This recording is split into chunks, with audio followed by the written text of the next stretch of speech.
Hello, എല്ലാവരും സുഖമായിട്ടിരിക്കുന്നു. ഇന്നൊരു മോർണിംഗ് റുട്ടീനാണ്.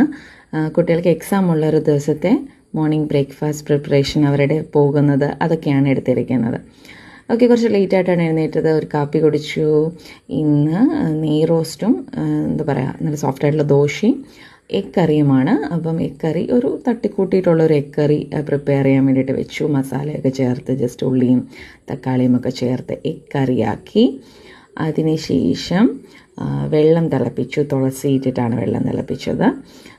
പിന്നെ എന്താ പറയുക, നല്ല കട്ടി കുറച്ചിട്ട് നല്ല സോഫ്റ്റായിട്ട് മൊരിഞ്ഞ ദോശ, അവർക്ക് കുട്ടികൾക്ക് ഭയങ്കര ഇഷ്ടമല്ലേ. അപ്പം മൊരിഞ്ഞ ദോശ ഉണ്ടാക്കി കുറച്ച് നെയ്യൊക്കെ തൂവി ദോശയാക്കിയെടുത്തു. ബ്രേക്ക്ഫാസ്റ്റ് മാത്രം മതി, കാരണം ലഞ്ചൊന്നും പ്രിപ്പയർ ചെയ്ത് കൊണ്ടുപോകേണ്ട കാര്യമില്ല, എക്സാം നടക്കുമായതുകൊണ്ട്. അതുകൊണ്ട് കുഴപ്പമില്ല. അങ്ങനെ മൊരിഞ്ഞ ദോശയും കറിയും ഒക്കെ കുട്ടികൾക്ക് കൊടുത്തു. അതിനുശേഷം പിന്നെ അവർ ഫുഡൊക്കെ കഴിച്ചുകൊണ്ട്